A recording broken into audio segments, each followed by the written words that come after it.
Bienvenidos al episodio 283 de Pizza Birra Marvel. Mi nombre es Germán y me acompaña mi castigada amiga Leticia. ¿Cómo estás? Bien, todo bien, Ger. Acá estamos.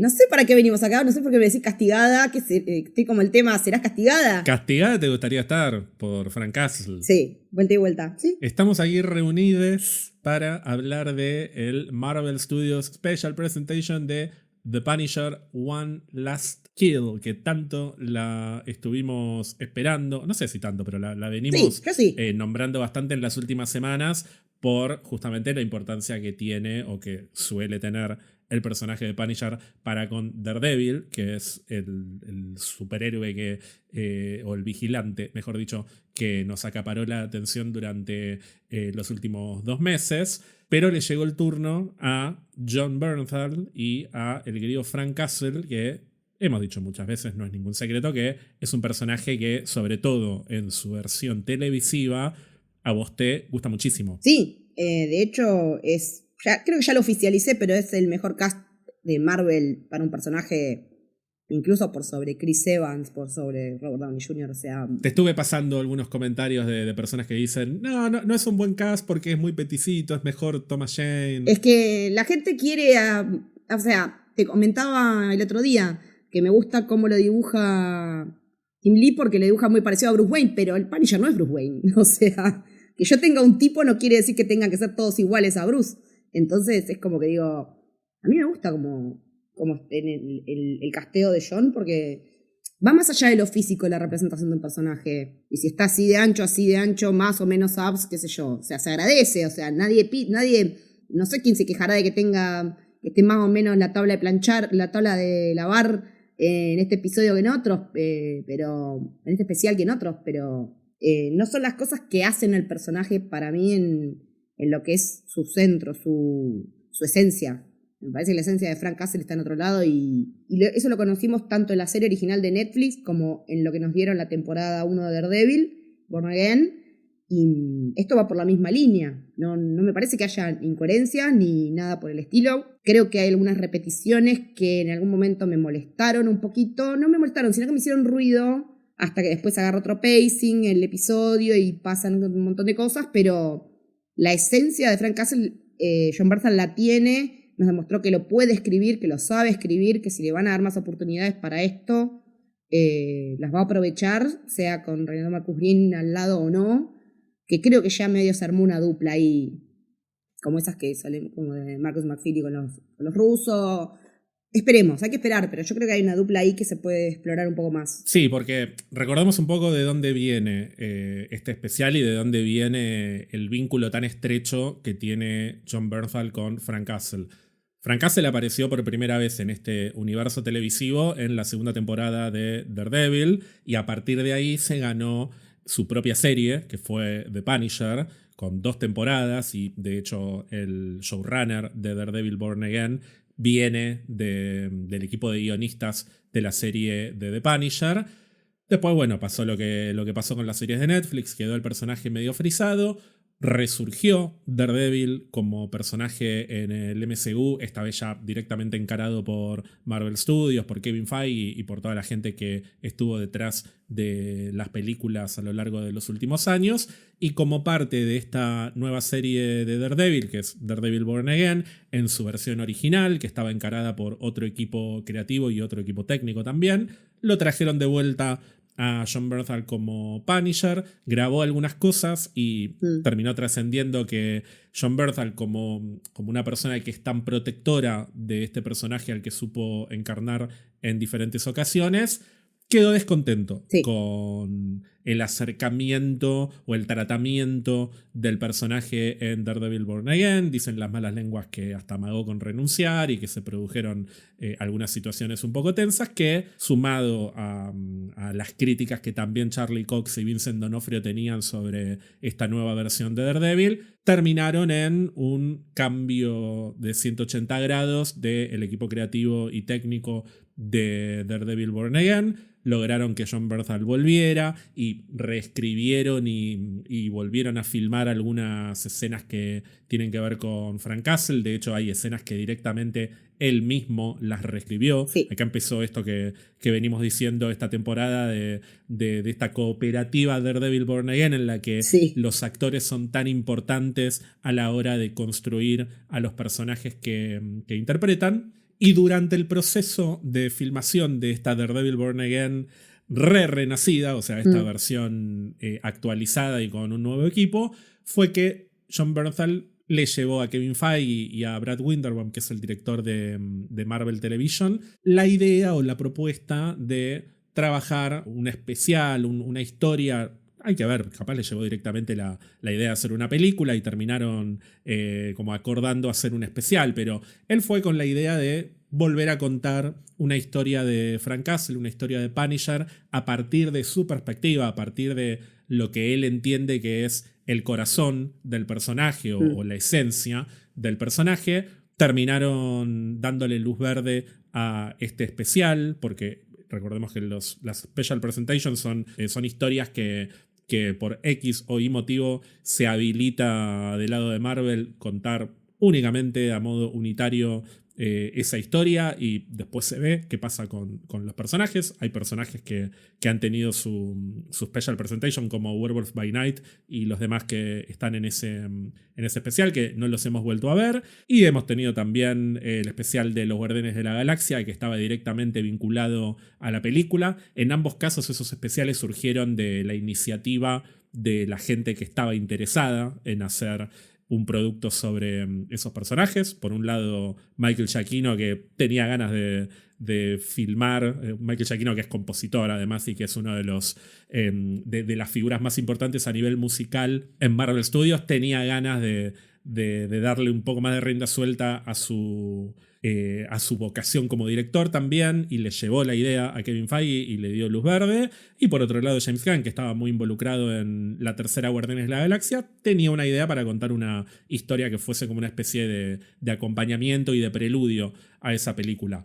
En la misma línea, también Jon Bernthal dijo: tengo ganas de contar esto, lo propuso y le dieron luz verde. Y eso me parece interesante en todos los casos de las Special Presentations, como también me parece en algunos ejemplos que hemos tenido a nivel animación, que surgen a partir de la pasión y del interés de las mentes que están detrás de los personajes, e incluso que le ponen el cuerpo a los personajes. Y como bien decís, hay una dupla creativa acá también, porque Jon Bernthal lo trajo a Reinaldo Marcus Green, que es un director y un escritor con el que él ya había trabajado un par de veces. Una de las películas más conocidas de Reinaldo Marcus Green es King Richard, película nominada al Oscar, protagonizada por Will Smith, en la que Jon Bernthal tiene un papel secundario bastante importante. Y a partir de esa experiencia también hicieron una miniserie para HBO que se llama We Own the City. Nosotros somos los dueños de esta ciudad, sería.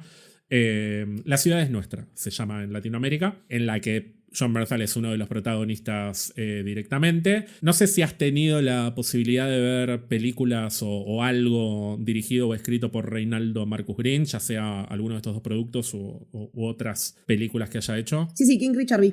No me gusta la mierda lo que labura Will Smith. No me gusta el enfoque que le dieron a la peli en ese sentido de poner a la figura del padre, que fue el mentor, por sobre las atletas, que son las que pusieron el cuerpo y tuvieron los logros. Me parece que o sea, son importantes esas figuras, pero no tenemos una película de las Williams como protagonistas como para tener primero una del padre antes que una de ellas. Eso ya de por sí me rompió las pelotas. Dicho esto, a mí la actuación de Will Smith no me gusta, salvo en Soy Leyenda, por ejemplo, que es cuando sí me gusta porque es un libro que yo ya había leído y me gustó mucho la adaptación, entonces se me hizo más conocido, entonces ahí como que lo pude ver con otro color, pero en general me parece como que es un tipo que tiende a sobreactuar y como al exceso de emotividad y querer provocar la lágrima así por cosas que no tienen sentido, que no son tan conmovedoras.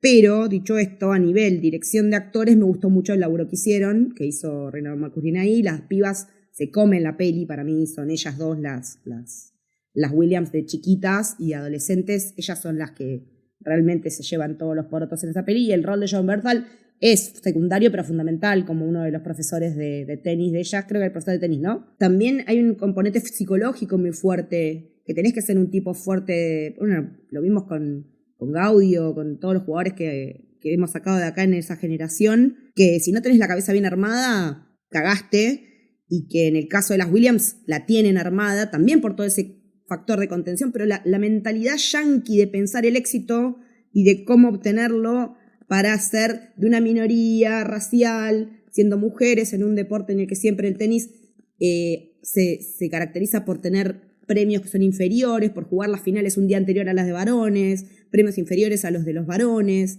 y las Williams llevaron el tenis a otro nivel de competitividad. Entonces creo que es importante destacar eso, pero a mí no me cierra nunca el modelo de qué es ser exitoso en Estados Unidos. Entonces es como que ahí colisionan las cosas que me pasan con esa peli. Dicho esto, como decía recién, a nivel película, a nivel la historia que te quieren contar, se transmite bien la historia, está muy bien trabajada. Evidentemente ellos pegaron una buena onda ahí que se mantuvo. La miniserie de HBO no la vi, es de esas cosas que se me pasaron del radar y después me colgué y no las vi. Pero me parece que si encontraron esa dupla, está bueno que la sigan explorando, porque es como que cuando pegás onda para laburar con alguien y laburás bien y te sentís cómodo y creés que creativamente pueden construir cosas copadas, hay que darle. Y hay que darle por distintos caminos, como evidentemente le están haciendo, porque no se están cerrando a, bueno, contar biopics, hablar de deportes, hablar de, no sé, supongo que será de mafia o algo parecido a la miniserie HBO. Acá están contando la historia de un personaje con el que ya John tenía una historia larga, una historia de años, y sumar a alguien al barco de Punisher para él debe ser una decisión muy importante para tomar. Decirle, che, vení y dirigime el especial que estoy escribiendo. Entonces habla de una confianza y de un laburo mutuo y una confianza mutua que está bueno, que me gustaría que se pueda explorar más adelante con más productos del Punisher, y ya creo que con más personajes del MCU rondando en la medida que se puedan incorporar, o que se pueda incorporar a Frank en otras cosas, más allá de como lo vamos a ver en Spider-Man o como lo venimos viendo en Daredevil, qué sé yo. Me imagino un episodio de la temporada 3 de Daredevil centrado en el Punisher, dirigido por Reinaldo Marcus Green, por ejemplo. Sí, la miniserie de HBO tiene que ver más con la corrupción policial. Es una serie que está basada en una historia real que tiene que ver con un departamento de policía particularmente corrupto, y Jon Bernthal interpreta a uno de los policías principales de ese equipo, que termina quedando involucrado en un caso de corrupción bastante escandaloso y obviamente con mucha violencia policial, con mucha violencia racial y todas estas cosas que me parece que si ves todas las películas de Reinaldo Marcus Green, hay tres factores que se repiten bastante. Uno es la violencia policial y la violencia callejera, sobre todo, pero en muchos casos, en la mayoría de los casos me atrevería a decir, como causa o como producto de la violencia policial. Después está obviamente también el componente racial presente en prácticamente todas las películas, en mayor o menor medida y en diferentes o desde diferentes perspectivas. No es lo mismo en King Richard que en We Own the City, pero siempre está presente el tema de la discriminación racial. Y después hay algo que me parece interesante, que vos señalaste que King Richard se enfoca más en el padre que en las hijas, que son se supone que deberían ser las protagonistas, y es que en la mayoría de las películas de Reinaldo Marcus Green también está muy presente el componente de padres e hijos y las dinámicas familiares, y en particular hay una película que se llama Joe Bell, que se llama Joe Bell por el padre de un chico que se llamaba Jaden Bell, que fue un adolescente que se suicidó como resultado del bullying por su orientación sexual, porque era gay. Y la película se enfoca en el proceso de redención personal del padre, que lo interpreta Mark Wahlberg, que se siente culpable por no haber apoyado a su hijo, por no haberlo acompañado y demás. Y justamente algo que a mí me hizo ruido de esa película fue, está buenísimo ver el camino del padre, pero la verdad es que me interesa más lo que vivió el pibe, el conflicto del pibe, toda la experiencia del pibe, que poner el foco todo el tiempo en lo mal que se siente el padre y el aprendizaje que tuvo que atravesar, que igual también es una historia valiosa para contar, pero siento que es una película que trata de homenajear a Jaden Bell, que es el pibe que terminó suicidándose, pero lo trata de hacer poniendo el foco en el padre, que igual también tiene una vuelta interesante, porque no es un spoiler igual, porque es todo basado en la vida real, que es otra característica de Reinaldo Marcus Green, que se basa mucho directa o indirectamente en sucesos de la vida real. Pero bueno, el padre también terminó muriendo como parte del camino que encaró para tratar de redimirse o de reconciliarse consigo mismo. Y bueno, y me llama la atención también que en King Richard el foco está puesto más en el padre que en las protagonistas, y hay algo raro ahí también, pero eso no quita que igual la relación entre padres e hijos está presente en la mayoría de sus historias, y me parece interesante trasladar esto a un personaje como Frank Castle, que obviamente está vinculado no solamente a la violencia policial, sino a la violencia de las fuerzas y dentro de las fuerzas. Vos ves The Punisher primera temporada y hay una crítica enorme a lo que es el ejército de Estados Unidos y cómo las decisiones de un gobierno pueden terminar afectando directamente la psiquis de un montón de personas que terminan siendo los combatientes. Y también está obviamente presente en Frank Castle la dinámica familiar con no solo su esposa, sino los hijos que perdió como parte de esta historia tan trágica que lo caracteriza. Así que me parece interesante que haya podido encontrar Jon Bernthal en Reinaldo Marcus Green alguien que le pueda dar matices a Punisher, independientemente de si lo hicieron con éxito o no en este especial. Ahora lo vamos a conversar, pero como bien decís, me re gustaría que hubiera, no sé, más instancias a nivel televisivo, a nivel cinematográfico, lo que quieran hacer, que permitan explorar al personaje de una manera crítica. Hay algo que me pasa con Punisher a veces, que es que siento que es una excepción a todo y como que las reglas no aplican a él, como que él tiene todo permitido. Sí, pero es problemático para mí eso. O sea, me parece que está bueno que cuenten esa historia, pero hay que contarlo bien, porque si no termina corriendo el riesgo de ser interpretado como una promoción de el gatillo fácil, la mano dura, etcétera, que lo hemos hablado un montón de veces. Sabemos que el personaje es mucho más que eso, sabemos que está mal interpretado muchas veces, pero que cada uno sea responsable de lo que interpreta el personaje no excusa a los realizadores y a sus intérpretes de ser responsables también a la hora de contar estas historias. Más de una vez yo transpiro cuando Jon Bernthal opina sobre Punisher, porque es que a veces sí, se mandó una que se le va un poco la olla. Un poquito como que está contenido. Muy a lo Frank Castle también. Y de hecho, sin ir más lejos, hablando de este especial, también dijo cosas muy buenas y de repente te tira, es un personaje que honra a la policía. Y digo, no, pará, hermano. Pará, amigo, wait. Hasta ahí nomás.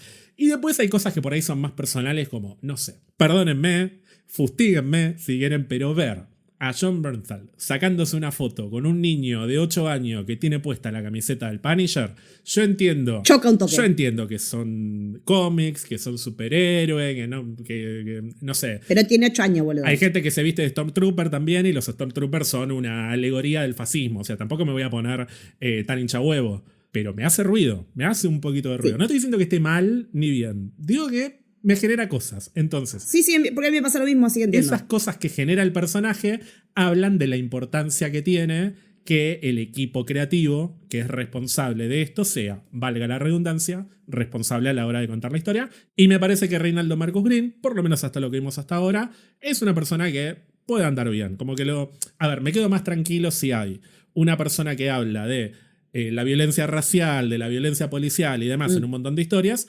contando algo que tiene que ver con un personaje tan complejo como este. O sea, me quedo más tranquilo si lo cuenta Reinaldo Marcus Green que si lo cuenta un personaje que por ahí no tiene ese nivel de compromiso político y de posturas ideológicas tan transparentes y tan claras, al margen de si es más o menos talentoso o si es más o menos bueno ejecutando la historia. O si está mejor o menor logrado. Tal cual. Sí, es que, a ver, con el Punisher yo creo que a esta altura del partido nos tenemos que empezar a hacer la idea que nos va a pasar esto siempre. Cada vez que resurja o que lo conozcan gente nueva o que lo reinterpreten, se va a subir gente al barco y va a haber gente que lo entienda bien, gente que lo entienda más o menos, gente que lo entienda mal. Y creo que también eso hace del personaje uno tan interesante para analizar y para observar y para ver qué nos cuentan desde qué punto de vista. Porque no es lo mismo, como decías vos, que te lo cuente un Reinaldo Marcus Green que te lo cuente alguien que no viene, que me lo cuente, no sé, por exagerarme, irme al re carajo, Clint Eastwood. Me parece que serían tomas completamente diferentes de lo mismo, del mismo personaje con backs demasiado diferentes, ¿no? Entonces creo que eso nos da un contexto, pero no todo el mundo se pone a investigar quién es el realizador detrás de esto y qué sé yo. Entonces como que eso queda para el nicho, para los que analizamos en detalle, para los que cubrimos Marvel, pero al grueso de la gente, lo que le llega es el mensaje que se ve en la pantalla y ya está. El que no consume podcast, ni que mira lo que dijo John en relación a la construcción del personaje, el que mira y listo. Ahí es donde reside la responsabilidad de ellos para mí, como creadores, más allá de que cuando vos largás la obra toma vuelo, pero nunca me olvido de que Humberto Eco dijo que existen los límites sobre la interpretación. Entonces, hasta dónde uno es libre de interpretar y hasta dónde tiene que tomar el mensaje que te están bajando, te están queriendo dar. Pero en el contexto de hoy en día, ¿cómo están los Estados Unidos? ¿Cómo estamos nosotros acá en un país de tercer mundo, en el culo del mundo? ¿Cómo estamos con la situación de Israel, de Palestina y qué sé yo, con un mundo tan picado, con estas cuestiones de las posverdades y que las redes sociales te siguen el algoritmo y solamente te muestran lo que querés ver? Entonces se crean burbujas y con el Punisher pasa lo mismo también. Yo tengo que correrme de la gente que leo siempre o la que me muestra en las redes por defecto para ver cómo está pegando. Y no me gusta una mierda cuando veo cómo pega para otros lados. Pero digo, a ver, toda esta gente tiene el mismo derecho a interpretar que tengo yo. Lo que me parece es que es peligroso cuando se va para el otro lado. A eso voy. Creo que camina por un filo de una navaja muy delgada el Punisher. Y ellos hacen, creo, todo lo que está en su poder desde la historia, más allá del nene de 8 años sacándose la foto con John. Digo, desde la historia hacen todo lo posible para que entendamos desde dónde viene y hasta dónde está bien, hasta dónde está mal lo que hace. Porque yo creo que los últimos minutos de este especial, después ya lo vamos a detallar, son fundamentales para entender de qué nos están contando y quién es este tipo y dónde lo están posicionando en este 2026 con el contexto de cosas. Porque no es el Frank Castle de los cómics, para nada. Yo volví a leer Welcome Back Frank. Tiene un montón de puntos de toque, un montón de referencias, un montón de cosas adaptadas y me parece que muy bien adaptadas, pero este tipo que vemos en la tele no es el mismo de los cómics. Están rotos, pero están rotos de distinta manera los Frank Castle que nos están mostrando. Y este que nos están mostrando en la tele es un humano rotísimo, con la psiquis fracturada por la culpa, por un montón de cosas, que por lo menos en este cómic en el que trabaja en conjunto, en el que se basa bastante John para trasladar a la pantalla y traducir el lenguaje, creo que sale ganando en un montón de cosas. No solo en la modernización del personaje y con el contexto global que lo circunda, sino con también tomar una parada y decir yo estoy bancando esta visión del personaje con esta visión de mundo. Y creo que en ese sentido es muy claro el mensaje, más claro incluso que hasta en la serie del Punisher, te diría. Me parece que es más contundente esos minutos finales en relación a todo lo anterior que venimos viendo de él. Creo que el quiebre de él se da en los últimos minutos del especial. Ahí donde yo dije, acá me están contando algo distinto. Porque durante el resto estuve como, esto ya lo vi, esto me lo imaginaba, esto podía pasar. El final no me lo vi bien ni en pedo, y lo aplaudo, y me parece que es como un decir, welcome back Frank, al Frank que yo tengo en mi mente y que yo construí con todo el ideario que yo tengo encima, pero personal. Más allá de que vuelve el personaje a tener relevancia propia, identidad propia en el MCU, ahora como personaje integrado a este gran universo completo. Entonces yo digo, la bajada que están haciendo me parece que está buena y que es más difícil entenderlo mal, pero no podemos operar sobre las circunstancias y las opiniones de los demás. Y si eligen quedarse con todo lo que es la parte intermedia del especial, que por sobre el principio y el final, es porque están haciendo una mirada sesgada de la cosa. Porque están mirando solo lo que les conviene ver. O porque tal vez no tienen las sensibilidades o los gustos o lo que sea que hace que nos atrae los personajes para ver a la persona rota y a la que se convierte al final del episodio. Elegir con cuál de las partes quedarte es quedarte con un pedazo del personaje y no con el personaje su compleja existencia. Creo que por ahí viene el tema de cómo se recibe. Sí, pero por eso también hablo de la responsabilidad de los creadores, porque esto está basado en múltiples cómics, no solamente en el cómic de Garth Ennis. Y a lo largo de múltiples décadas ha habido también múltiples escritores y múltiples artistas. Claro. Y pasa con Punisher y pasa con todos los personajes de Marvel. Pasa con el Capitán América. Hay periodos de la historia de Marvel que es un facho de mierda. Tienen cómics en los que el Capitán América está más asociado a los movimientos más progresistas. Vos lees los cómics en los 70, 80 y el personaje del Capitán América es muy progresista para lo que es esa época. Y después cuando llega el periodo de la guerra con Irak, las Torres Gemelas, como la guerra contra el terror, también indica un cambio de época a nivel narrativo que pone al personaje del Capitán América más en la defensa de la patria, también con sus matices, porque no es todo blanco y negro, ni izquierda ni derecha. No necesariamente los personajes van a ser ultra complejos, pero las narrativas están entramadas con el momento histórico y esas tramas son complejas. Y con el Punisher también va a pasar, que va a haber periodos que por ahí va a ser un personaje más de acción dura y va a haber periodos en los que va a ser un personaje más fácil de asociar a lo que es la mano dura, la violencia y demás, pero de repente te aparece en un cómic el Capitán América condenándolo y eso también equilibra un poco la balanza. Lo que me parece que pasa con el personaje en su adaptación televisiva es que se vuelve muy importante tener en cuenta la perspectiva con la que lo querés presentar. Y en ese sentido, cuando se anunció que el director iba a ser y el escritor iba a ser Reinaldo Marcus Green junto con John Bernthal, dije, bueno, es interesante. A ver, vi King Richard, vi Bob Marley. La de Bob Marley no me gustó mucho, King Richard me había gustado, pero hasta ahí dije, no sé qué puede salir de acá. Me vi el resto de las películas de Marcus Green y me vi la serie y dije, ok, hay algo acá, independientemente de si me gusta más o menos una película.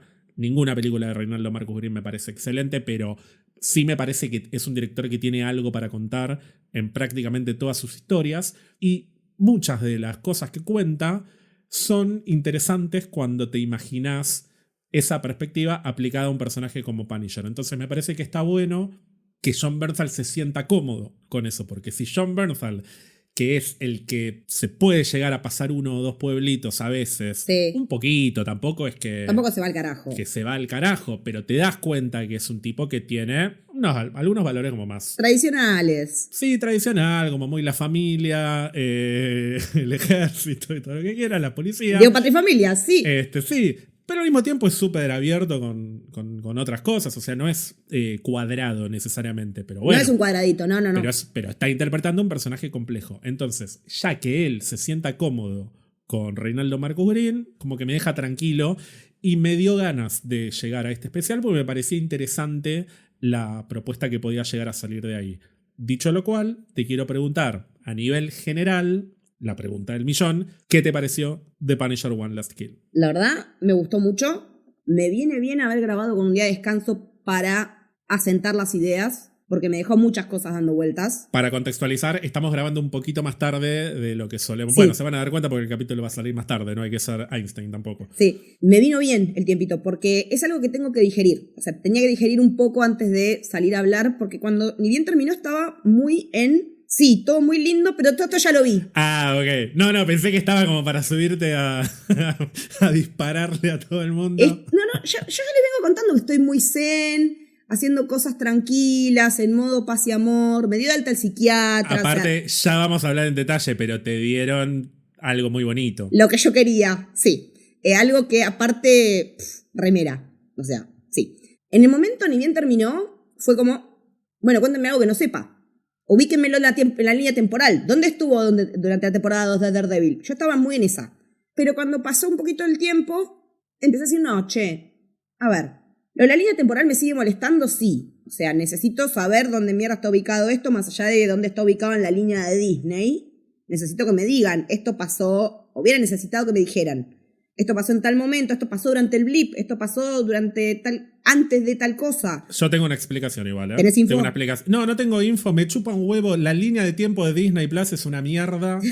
Se la pueden meter en el ojete todos, no le den bola, es mi recomendación. Pero tengo dos cosas. Tengo una explicación con una teoría y además tengo una postura ideológica que voy a expresar. Pero después lo debatimos. Es que yo en un momento pensé que esto era incluso antes de cruzarse con Daredevil en su vida. Porque en un momento tranquilamente esto podía haber sido un conocerlo en la temporada 2. Porque sí, hasta que pasa lo que pasa con este personaje que aparece y decís, no, entonces no puede estar pasando esto. Pero como que dije, bueno, ya fue. Me hubiera gustado que me lo digan, sí, lo necesito y también, pero si no me lo dan es como que estoy dejando de empezar a pretender que me den todo lo que necesito en los tiempos que los necesito porque yo no me cierro. Si por algo lo están haciendo así, bueno, queda esperar, confiar o creer que en algún momento se van a dar las explicaciones del caso o no. ¿Y qué hacemos si eso no lo hacen? No podemos vivir quejándonos de la línea del MCU tampoco. Porque después no terminás disfrutando una mierda o estás siempre encontrándole pelo al huevo. Me gustó mucho Bueno, obvio que yo el Frank Roto lo quiero ir a abrazar y decirle va a estar todo bien, tranquilo, hacerle unas pastas y decirle tomate un baño que yo cambio la sábana. Y así descansás como un rey. Pero yo digo, ¿hasta cuándo podemos seguir abusando del Punisher roto o seguir contando la historia de Frank Roto para mostrarnos en qué se convierte después? Pero acá yo creo que la diferencia es esto que decía hoy, hasta a dónde llega el personaje que no lo habíamos visto antes, que esto sí no lo vimos. Yo como que lo fracciono en 3 el episodio. Frank roto, Frank contra todos y Frank volviéndose el Punisher que yo quería en el que se convirtiera. Sí, para mí es un Frank en el bottom, digamos, como al fondo del océano, sí, en su peor momento. Después es un Frank desatado y de alguna manera, irónicamente, el final es Frank Born Again. O sea, esto es Punisher Born Again. Sí. Casi literalmente, porque es un renacimiento de Punisher. No es que vuelve a ser el Punisher que era originalmente. No. Es un nuevo Punisher. Es un Punisher completamente distinto al de, por ejemplo, el final de la segunda temporada de Punisher, sí, que va a interrumpir una pelea entre bandas y los acribilla a balazos y... maravilloso momento, inmediatamente después corte a negro, sí, dedicado a Stan Lee. Es uno de los mejores momentos televisivos de la historia. O sea, que la dedicación a Stan Lee sea Punisher a los gritos asesinando prácticamente adolescentes. Es una banda. Por el hecho de que sea Frank Castle con la calavera, no significa que necesariamente sea el mismo Punisher que vimos al final de este especial. Son dos personajes radicalmente distintos. Y me encanta que se puedan contar esos matices dentro del mismo personaje con el mismo actor interpretándolo. Me encanta que dé para tanto, pero aún así yo me quedo con este en el que se convirtió ahora. Y espero que lo exploten un poco más, porque creo que hay un montón de cosas para contar de este Frank Born Again, que está posicionado en un lugar de balance, en un punto de equiparación, de vigilantismo y violencia, pero con propósito. Y me gusta que el propósito venga del lado que viene, que es de una figura de la hija, trasladada a la nenita negra que veníamos teorizando, que no tuvo una puta mierda que ver con nada, y me encanta que no haya tenido que ver con nada, porque me re sorprendí por dónde vino la mano. Y me gusta que venga por ahí, y no por una mina, y no por un malvado, sino que venga por los vínculos que perdió, por esa hija que perdió, que a la hija le interprete su propia hija, también debe tener un componente emocional fuerte para que él lo encare como lo encara. Me parece que eso no es casual y que eso debe modificar la manera en la que interpretas un personaje, porque la nenita que hace de Lisa Castle, de Lisa Barbara Castle, es Addie Bernthal, la hija de John Bernthal. Y es como que decís, y sí, me encanta que hayan ido por ahí y no por el lado de María, como ya habíamos visto. Me parece que a Frank Jr. un poquito lo dejamos relegado, pero... Sí, igual hermoso detalle que la pequeña aparición de María es con la interpretación de la misma actriz de The Punisher, que es Kelly Barrett. Sí. Eso me encantan esos detalles. El niño no, obviamente, porque bueno, pasaron 28 años, ya está en el CBC. Debe ir a la facultad ya, pibe, sí. Me gusta que vaya por el lado de relación padre-hija, porque las hijas sabemos las relaciones que tenemos con nuestros padres, sobre todo cuando somos las más grandes o la única.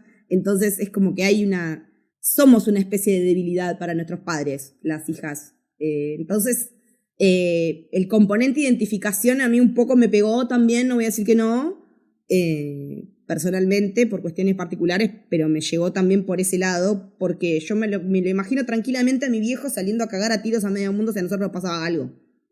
A ese nivel me lo planteaba, digo, si a nosotros nos hubiera pasado algo, mi viejo decía, sí, se volvía el caso.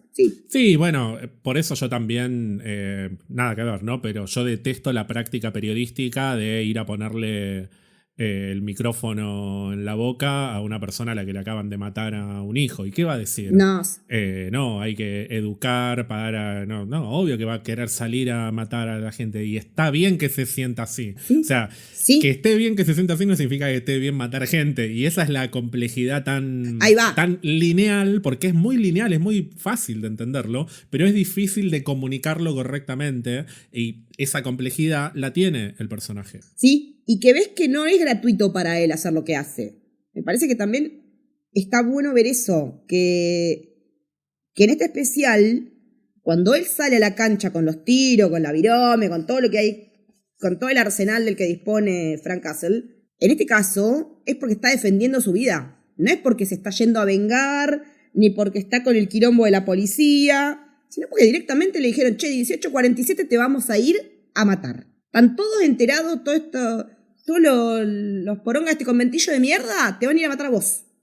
Porque pusimos una recompensa para que te hagan cagar. Está arrinconado. Y ya habíamos visto la versión del Punisher del One Man Army, pero en este caso se vio exacerbada esa imagen de yo contra todos. Porque literalmente era él contra todos, hasta el quiebre del lugarcito de café al que ya había ido antes cuando estaba en el rock bottom, como decías vos, y que lo transforma de manera positiva al personaje. Le da un propósito del que estaba careciendo. Entonces yo creo que cuando un personaje se ve transformado por las acciones que le toca vivir en una determinada historia, en algún punto te puede gustar más o menos, pero es que la historia funciona. Si ves que el personaje se transformó y avanzó hacia el lado de la luz, o hacia el lado de la oscuridad, o hacia el lado que tiene que ir.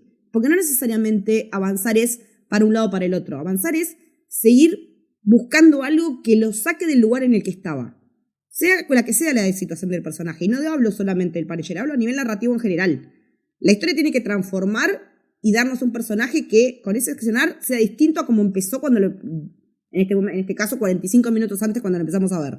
Y acá se logra perfectamente eso. Me parece que está muy bien lograda la transformación de Frank Castle y del Punisher, de los dos. Porque él ya era el Punisher cuando empezó toda la movida esta, lo sigue siendo cuando termina, pero no es el mismo Punisher, es otro. Y no es el mismo Frank Castle que empezó, es otro. Y me parece que es cuando se amalgaman los dos que logran el Punisher que yo quiero ver. Y ese es el que quiero que me sigan mostrando de ahora en más. A mí lo que me pasó es que, por empezar, estoy muy satisfecho de haber caído prácticamente sin contexto a nivel historia. Es verdad, porque después volví a ver el tráiler original y es verdad que el tráiler no te develaba mucho de la historia, pero yo estoy seguro de que si lo hubiera visto habría caído diferente a esta experiencia, porque hay algo del cerebro de retenerla, no sé, o la imagen de Frank con el fuego, cuando se empieza a prender fuego las piernas, o de saber que va a haber una secuencia de pelea en tal lugar o en tal otro, o de asociar una escena con la ropa que tiene puesta y demás, que a mí me condiciona a la hora de ver el producto. Yo literalmente no sabía contra quiénes iba a pelear, en qué escenarios, y puede parecer una boludez que pelee en la calle o en un edificio o en una cancha de fútbol, pero a mí me cambia. Y durante los primeros 15 minutos, 20 minutos, que son bastante tranquilos a nivel acción, prácticamente no hay acción en la primera mitad del episodio, había una parte mía que decía, che, esto está como, se está caldeando algo acá, porque está muy metido el tema de la salud mental, del sufrimiento del personaje que no da más. O sea, ya lo hemos visto así, pero parece que realmente está a punto de explotar. Y cuando está caminando hacia el cementerio, digo, che, en algún momento esto se va a picar. No es que decía cuándo se pica, como que estaba ansioso porque se picara. No, era la intriga de cómo esto va a convertirse en algo el otro. tan picado, que aparte vos me dijiste que en el tráiler se veían un montón de cosas violentas y yo tenía esa información y me estaba manejando. Pero al margen de eso, lo que me gustó del especial es que se meta tanto con el estado mental, que de nuevo ya lo hemos visto en situaciones similares. Me molestó un poquito verlo gritar, ver algunas expresiones que ya llegó un momento que decía, che, esto yo ya lo viví y casi que no me lo puedo tomar muy en serio porque... Abuso de recursos. Sí, otra vez el grito, otra vez el Frank consternado, que lo sentía hasta caricaturesco al principio, pero a medida que fue avanzando el capítulo y vi que se estaban metiendo demasiado en el rock bottom, en el fondo del fondo del fondo, me pareció más interesante porque dije, esto lo van a dar vuelta a 180 grados al final del episodio. No sabía cómo, pero me empezó a generar manija. Y me pareció muy jugado que lo lleven al personaje a la situación de estar literalmente al borde de matarse, de quitarse la vida. Me pareció muy fuerte además, sí, cómo lo retrataron. No por nada también el episodio arranca con una placa, sí, para cualquier persona que pueda llegar a estar en alguna situación semejante. Pero más interesante todavía me pareció que exploraran de alguna manera la sensación de cobardía para Frank Castle. Porque yo creo que lo que más le está pesando a Frank sí, en este episodio es que él se siente un cobarde. No estoy diciendo que sea cobarde porque no se pegó un tiro, porque eso bajo ningún concepto pensaría eso. Lo que digo no, es, eso está descontado. él se siente un cobarde porque él, evidentemente, hace 3 temporadas de serie y media que está tratando de juntar fuerza para hacer eso. Y toda la gente a la que se la cargó porque no se anima a hacer eso. Y el episodio arranca con algo clave para mí, que es el mural completamente tachado, que te indica que ya está, ya no tiene a nadie más a quien castigar y no le queda otra más que castigarse a sí mismo y no se anima. Y eso hace que el personaje se enfrente a una realidad todavía peor, que es que tal vez hay algo más que le dé motivos para estar vivo. Y por eso siento que el lugar en el que termina el personaje es trascendental desde muchísimos puntos de vista, porque es un personaje que después de muchas idas y vueltas tomó coraje como para seguir viviendo sin cambiar su esencia y sin tapar su dolor y todas las cosas que lo vuelven Frank Castle, obviamente. Pero logró redirigir toda esa bronca y todo ese sufrimiento y toda esa tragedia que le venía pesando en algo nuevo, en algo que tiene un propósito, en algo que puede llegar a marcar, aunque sea mínimamente, una diferencia.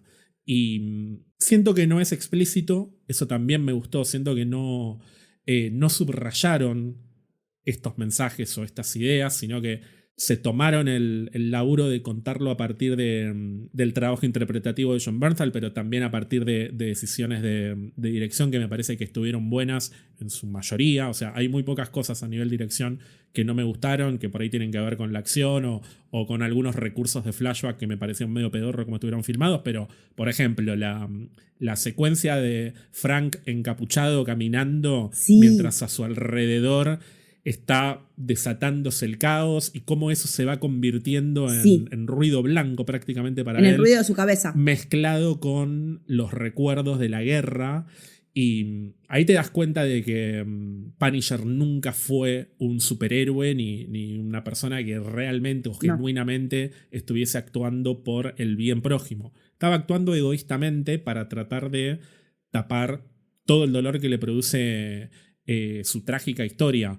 Esa escena, o ni hablar las escenas de Frank encerrado en el departamento con todas las apariciones de Curtis, de sus ex compañeros, hablándole y apareciendo y desapareciendo y con diferentes ángulos de cámara y composiciones muy desequilibradas como para también ilustrar el estado tan caótico de su cabeza. Siento que está lo suficientemente bien pensado y bien retratado como para que este viaje sea fácil de entender, pero no necesariamente enrostrado en tu cara y subrayado como para tontos. Siento que tenés que hacer un mínimo de esfuerzo para conectar con lo que le está pasando al personaje. Que bueno, tal vez hay gente que no lo haya podido hacer y que simplemente se enrosque con la parte de acción o que diga, che, esto está muy aburrido cuando empiezan los tiroteos. Bueno, es válido, pero me parece que si tratás de ponerte en los zapatos del personaje, y si además entendés que ponerte en los zapatos del personaje no significa necesariamente estar de acuerdo o conectar con lo que le está pasando directamente, podés no conectar con lo que le está pasando, pero podés entender por qué se sentiría así o por qué se comporta de esa manera. Y creo que en ese sentido la ejecución fue muy exitosa. A mí me gustó mucho el laburo de planos en general del especial, la composición, los momentos de cámara en mano están muy bien elegidos. A mí ya me choca un poco que los flashbacks de Frank sean todo esa... Cuando aparece la familia siempre con esa luz exacerbada.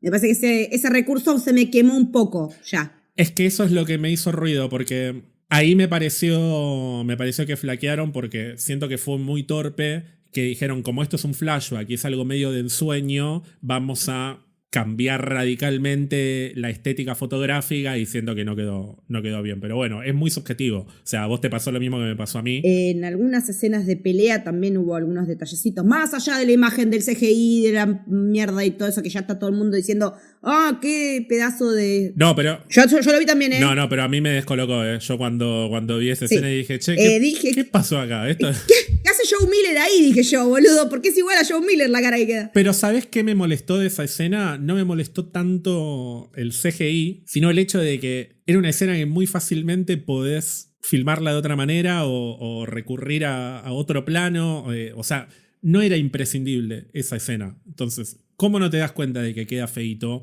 y no la reemplazás con otra cosa? Obvio, sí, porque también yo en un momento dije, che, yo suspendo la credibilidad, pero ¿cuánto podés caer de un andamio y después a un bondi y después a la calle y que no te quebraste nada? O sea, no es un super soldado, Frank. En ese momento dije, esto es un poco mucho, pero bueno, ponele, está bien, ya está. Pero me pareció un poco playero que cayera todos esos metros y no se quebrara ni el brazo. Pero también es como que ya... Yo no sé si es ponerse a hilar muy finito o que ya vi muchas cosas o qué, pero eso me hizo ruido lo de la cara esa rara, pero nada, también, digo, no me quita el disfrute eso, tampoco, no creo que no me lo empaña, porque en este caso es como que me importa más lo que me están contando que cómo me lo están mostrando visualmente.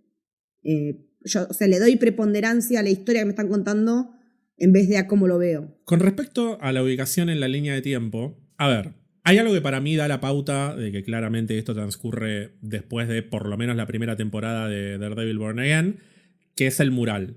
Él tiene el mural con toda la gente tachada, lo cual indica que ya mató a todos los responsables que le quedaban y a los hermanos de los responsables y a los primos de los responsables, ya no le quedan ni los perros de los responsables. Precisamente los perros no creo que los culpe. Hay que ver qué perro, igual. Yo no descarto nada. Pero ya terminó de matar a todo el mundo y de hecho me atrevería a decir que pasó un tiempito desde que terminó de matar a todo el mundo porque está un poco como dejado el personaje y está encerrado y aislado del mundo. Y en Daredevil Born Again temporada 1 habíamos visto el mural, tal vez no exactamente el mismo, pero una versión del mural. Tenés razón. Todavía sí. como en veremos. Después lo volvemos a ver en la temporada 2, pero ya esa guarida está abandonada por Frank. Así que yo creo que la manera más fácil de ubicar esto temporalmente es tener en cuenta que para cuando lo habíamos visto por última vez todavía había responsables de la muerte de su familia que no había terminado de matar. Y si querés, y nos ponemos a hipotetizar, Uno podría pensar que se escapó de la cárcel del Kingpin al final de la primera temporada. No necesariamente fue a pelear contra Kingpin, sino que se las tomó para terminar con su tarea de Punisher. Y quedó tan roto por el hecho de haberse quedado sin responsables directos que perdió por completo la motivación, perdió por completo las ganas de seguir castigando gente, incluso porque no me parece menor esto que decíamos recién, de que hay un montón de violencia y de injusticia a su alrededor y eso tampoco lo motiva. O sea, él realmente está en un nido de ratas despreciables a las que podría cagar a tiros y ni siquiera eso lo despierta. No le mueve la aguja. Entonces, con ese argumento uno podría decir, bueno, si no le motiva esto, tampoco lo va a motivar ir a pelear contra Kingpin, ir a pelear contra toda la gente que tiene su escudo y todo lo que ya hemos hablado, y más o menos lo justificaría. Dicho esto es una opinión personal, es una postura ideológica. Claramente a mí me hubiera gustado que Daredevil Born Again se hiciera cargo de explicar dónde está este personaje que fue tan importante o fue clave para por lo menos una parte de la historia en la primera temporada y que lo mencionan tantas veces en la segunda. O sea, creo que tendrían que haberlo explicado. Pero yo creo recordar que la semana pasada te dije, ojalá que lo expliquen en el especial de Punisher, pero incluso si lo explican, a mí no me va a dejar satisfecho porque para mí la responsabilidad la tiene Daredevil Born Again. Y sigo pensando lo mismo. Yo no estoy de acuerdo con pedirle explicaciones a The Punisher One Last Kill de algo que hizo o no hizo otro producto. Sea Daredevil, sea de Marvel, sea Betty la Fea. No me importa. El personaje está vinculado con Daredevil y vino de Daredevil, sí. Pero lo hizo otra gente con otras ideas, con otra historia para contar, con no necesariamente la responsabilidad de tener que explicar algo que pasa en otra historia. ¿Le querés tirar el bardo a Kevin Feige o a Brad Winderbaum? Bueno, sí, pero tirárselo a ellos implica atacar la falencia de Daredevil Born Again, no la falencia de The Punisher One Last Kill. No sube ni baja puntos en mi calificación personal la falta de conexiones con Daredevil Born Again. En todo caso, le baja un poquito extra a Daredevil Born Again. Tampoco le baja tanto, sinceramente, porque no me enloquece demasiado el tema, o por lo menos no es lo suficientemente grave para mí como para arruinar la segunda temporada. Hace 2 semanas te dije que me iba a enojar muchísimo si no lo explicaban, pero bueno, cambié de opinión, ya no me molesta tanto. Dicho. ¿Qué quieren que les diga? Como lo articulaste recién, me parece que está muy bien pensado, y yo no lo había pensado así. La responsabilidad no recae sobre el especial, sino que recae sobre, pongamos como figura, Escardapane. En algún punto él decidió que se mencionara tanto y no apareciera. Si le dijeron de arriba, no lo puedes usar porque tiene el especial y tiene Spider-Man, ahí ya sigue escalando. No, o Brad Pero Winderbaum, eso nunca lo vamos a saber. O sea, Escardapane no estuvo para nada involucrado en The Punisher One Last Kill, pero Brad Winderbaum sí, estuvo involucrado en The Punisher, estuvo involucrado en Daredevil, estuvo involucrado en Vision Quest, que dicho sea de paso se estrena el 14 de agosto. Gracias por darme una fecha, no porque necesariamente necesite la fecha por una cuestión de línea de tiempo y todas esas cosas, sino porque me sirve para organizar mi agenda, porque yo soy una persona que tiene planificada todas las semanas del año, sin exagerar. Sí, ya sé. Además de que Vision Quest es lejos la serie que más tengo ganas de ver de este año y me estoy empezando a manejar más todavía de lo que ya estaba, pero bueno, eso es una digresión. Brad Winderbaum es el responsable de todo lo que pasa en televisión, entonces Brad Winderbaum debería haber insistido para meter 1 o 2 líneas que digan, che, Punisher está haciendo tal o cual cosa, o que por lo menos los personajes se pregunten qué está haciendo Punisher en el medio de esas circunstancias y que no solamente lo mencionen al pasar sin dar ningún tipo de contexto, teniendo en cuenta además que Daredevil Born Again, temporada 1, terminó con una escena postcréditos de Punisher, que las escenas postcréditos por excelencia, cuando quedan así con un final abierto como parte de esa escena, están vendiendo algo a futuro. Y esa escena postcréditos no vendió ni Daredevil Born Again ni The Punisher One Last Kill en retrospectiva. En el momento pensamos que estaba vendiendo alguna de las dos cosas, pero al final del día no vendió nada. Fue simplemente subrayar que Punisher se escapó y punto, que no hacía falta ni siquiera mostrarlo en una escena postcréditos si querían. Pero bueno, yo no le voy a tirar el fardo a The Punisher One Last Kill en ese caso. No, ni a palos. Es que recae más en Daredevil Born Again, sea quien sea que haya tomado la decisión, cuando tenemos en cuenta la relevancia que tiene Karen Page en esta historia y las circunstancias por las que atravesó en Daredevil Born Again. Ahí donde a mí me hace mucho más ruido la ausencia de él en la serie de Daredevil. Pero bueno, eso queda para otros pastos que cortaremos en algún momento. Igual, perdón, sigo pensando que si lo querés justificar... Se puede, es que se puede de mil maneras. Hasta se puede justificar, porque el chabón está completamente descolocado del tiempo y el espacio. La explicación es, estaba Frank en la mierda, chau. Me parece que encaja perfecto porque sí lo justifica. Sí, no lo había pensado así, sí. 1 hora y media antes del especial, me apareció una entrevista a Reinaldo Marcus Green que dije, estoy remanejado porque aparte me vi todas las putas películas de Reinaldo Marcus Green, a ver qué dice porque me interesa ver su perspectiva. Es necesario que 1 hora y media antes, a las 8:30 de la noche, en la entrevista diga, estoy muy contento porque además la tenemos a Deborah Ann Wall.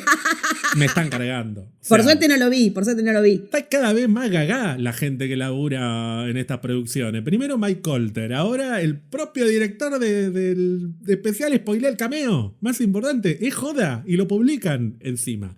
Dicho eso, me puso muy feliz el cameo de Karen, pero quiero saber qué te pasó a vos. Obviamente apareció y pensé en vos inmediatamente, pero te voy a tirar esta punta. Gran contendiente para derribar la escena del ascensor de The Punisher temporada 1. ¿Coincidís? Es que ya vi los edits, Ger, de las 2 escenas en paralelo. O sea, ya vi todo con las letras más melosas que te imagines. La Castle Nation está más viva que nunca porque Debra y John son más Castle que nosotros. O sea, no podemos ir por la presidencia del club de fan de Castle porque ya están ellos dos como copresidentes. Entonces, ¿qué más podemos decir? O sea, yo lo expresé en su momento, lo dije hace unos episodios, y dije que había un nuevo amor en la vida de Frank que no reemplazaba a María, pero que tenía un lugar en su corazón como el que había tenido ella, porque sabemos que en cuestiones del corazón no es cuestión de reemplazo, sino de tiempos, de cómo te sentís, de con quién cliqueás, y de quién te enamorás o de quién no. Es tan simple como eso, no se puede explicar uno por qué se enamora. No se puede. Y Frank está enamorado de Karen y Karen está enamorada de Frank. Y es así de corta la bocha. Y cuando a ella le ponen la remera, cuando su mente, en realidad, la mente de Frank, le pone la remera de la mujer a Karen... Totalmente degenerado, perdón. No. Absolutamente degenerado. No, a mí me pareció terriblemente romántico. En una fucked up, muy fucked up. Porque esa es otra degenerada como este. Pero, o sea, ¿es retorcido? Sí. Pero encaja en el perfil del personaje también. Ponerle la remera de María a Karen es que en su subconsciente, como carajo se diga, nunca me acuerdo, están equiparadas. Es un montón. Y que él las imagine a las dos, reprochándole cosas y diciéndole cosas lindas, también es producto de su mente afiebrada por la culpa, el dolor, el odio que se tiene a sí mismo, porque al fin y al cabo son dos personas que siempre quisieron lo mejor para él. Y él no lo puede sentir de esa manera porque lo recarga de todo eso negativo, porque es lo que él siente sobre sí mismo, puesto en las caras y en las voces de ellas. Y leí algo también que me pareció muy lindo, que decía que el beso no se concreta en esa escena, porque no se concretó en el ascensor. Y como él no sabe lo que es besar a Karen, no puede ni imaginarlo. Como que su mente no lo imagina porque no sabe cómo es en la realidad. Y está tan roto que no se imagina pensarse en algo lindo, en algo que le dé esa especie de sentimiento de completitud, me sale decir de alguna manera, pero no es la palabra. Y me pareció muy poético y muy lindo y muy doloroso también, no permitirse ni siquiera la fantasía porque estás cegado por todo lo demás que lo está pasando por encima. A mí no me hubiera gustado que se besaran y me asusté. Dije, John Bernthal. No, a mí tampoco. Cuando sea tiene que ser de verdad, no en su mente, en la realidad, a los bifes posta. Porque aparte lo escribió él y dije, este va a hacer que se besen. Yo sé que no vas a estar de acuerdo conmigo. Para mí no se tienen que besar nunca en la vida. No, tiene que pasar, tiene que pasar. O sea, no me voy a enojar si un día pasa. Me hubiera enojado si el primer beso hubiese sido en su imaginación. Siento que si se da ese beso tienen que ser ellos de verdad, no en una fantasía. Dicho esto, para mí que no se besen nunca hasta alimenta más todavía la locura, la sí. llama de esa relación. Yo sé que no, que vos lo querés el beso y lo tomo. Y va a estar bien igual si pasa un día. Pero a mí hasta me parece más romántico todavía que No se vence. Para mí el amor no tiene que ver exclusivamente con si se besan o no se besan. No, obvio. Y puede no haber un beso nunca y ser más potente esa relación que una en la que están en pareja. Igual yo creo que en algún momento el pobre se merece algo bueno. Necesita tener algo bueno en su vida, algo que lo ancle y que no quede en la especulación. Por eso soy pro de que eso suceda, porque quiero que tenga algo bueno en la vida después de toda esta mierda que estuvo atravesando todo el tiempo. O sea. No, y aparte ahora es otro hombre. Ahora va a la barbería. Al final está como súper. Se hace un undercut. Prolijado. Sí, se recortó la barba esa horrible que tenía. Una decisión estética que no entendí, ¿por qué está tan bronceado al principio? Después, viste, como que cambia el color de la piel un poco. ¿No te pasó eso? Es que no sé si es un tema de bronceo. Para mí es más un tema de fotografía y de filtros. De iluminación. ¿Vos decís que es la piel? Es que me parecía como que estaba un poco como si hubiera estado no en cama solar, sino pasado de rosca al sol. Ahora que lo pienso, puede tener una explicación del hecho de. El color de piel que tenía al principio era más de estar expuesto al desierto, por decirte de una manera. Como desparejo, como de alguien que se quemó y no se puso protector solar, porque no se puso protector solar. Y que después, cuando empieza a correrse ese estado mental, el color de piel es otro. Así que yo no sé si. Ahora que lo pienso, puede ser de cómo se ve él habiendo vuelto de una misión, por ejemplo, versus lo que es la realidad de cómo se ve él posta en esta situación, en este presente real, y no en toda esa mierda febril que estaba transitando. Creo que puede llegar a tener que ver con eso, pero me llamó la atención el color de piel de él al principio del episodio. Sí, yo creo que hay algo de Frank enfrascado en la guerra, muy explícitamente a nivel identidad, a nivel retrato, en la primera mitad o el primer tercio del episodio, con la presencia de Curtis, con la presencia de los otros soldados, que son soldados reales, además, después estuve viendo los que son como sus ex compañeros. Son veteranos. Son excombatientes reales. Pero bueno, hay algo, me parece, de Frank anclado en la guerra.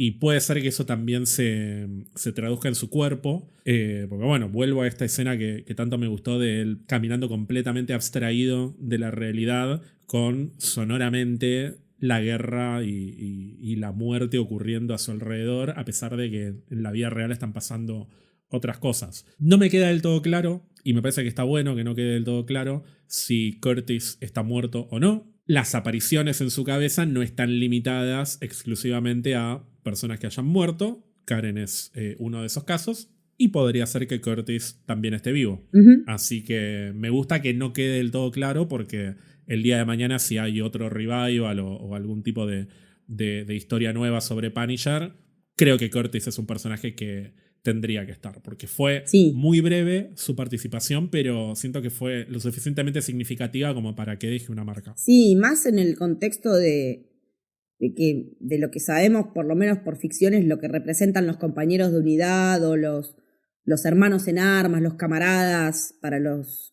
Marines.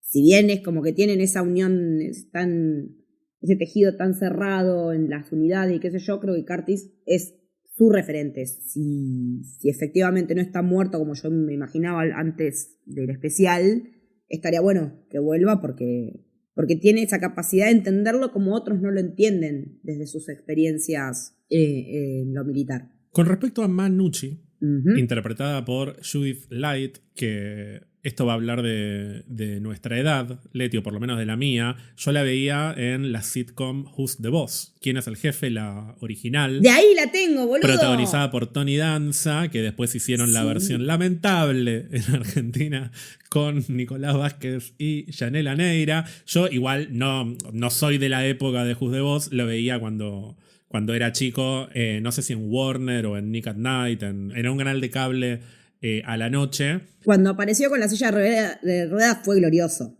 fue cine. Judith Light interpreta a este personaje que se origina en el cómic de Garth Ennis, también está en una silla de ruedas en el cómic de The Punisher, pero vemos cómo termina en la silla de ruedas. No sé si lo querés contar, porque me parece que no va a pasar. Claro, en el cómic, Frank está en toda esta cuestión de... No pasó por todo este trauma psicológico, sino que viene de haber estado peleando, o sea, lo vinieron a reclutar los ángeles para pelear contra los demonios en la tierra, y la recompensa que le ofrecen si lleva a cabo esa tarea es reencontrarse con su familia en el cielo. Y Frank se rehúsa a trabajar para los ángeles, le dan un sneak peek, le dan un vistazo de su familia en el cielo, como para decir, mirá de lo que te estás perdiendo, y él decide que no, y después de todo ese ranfalopa de Frank con los angelitos a la bola, Garth Ennis lo que hace es decir, no, lo que hicieron no lo voy a retomar, solamente voy a decir que viene de esta, pero no voy a seguir por acá porque quiero que el personaje vaya para otro lado. Él escribe todo un manifiesto como de 5 páginas, explicándole a Marvel, vendiéndole a Marvel su idea, diciendo quiero hacer esto y esto con el personaje, diciendo voy a dejar de lado todo esto de donde viene y lo voy a poner de vuelta a cagarse a tiros con gente, que es lo que el Punisher sabe hacer mejor. Entonces, la gran diferencia con esta obra es que la situación psicológica es radicalmente diferente de la que arranca Frank en la historia a la que arranca en el especial, pero el componente de Manucci tiene que ver, sí, con el cómic, porque en el cómic básicamente Frank, durante las primeras páginas,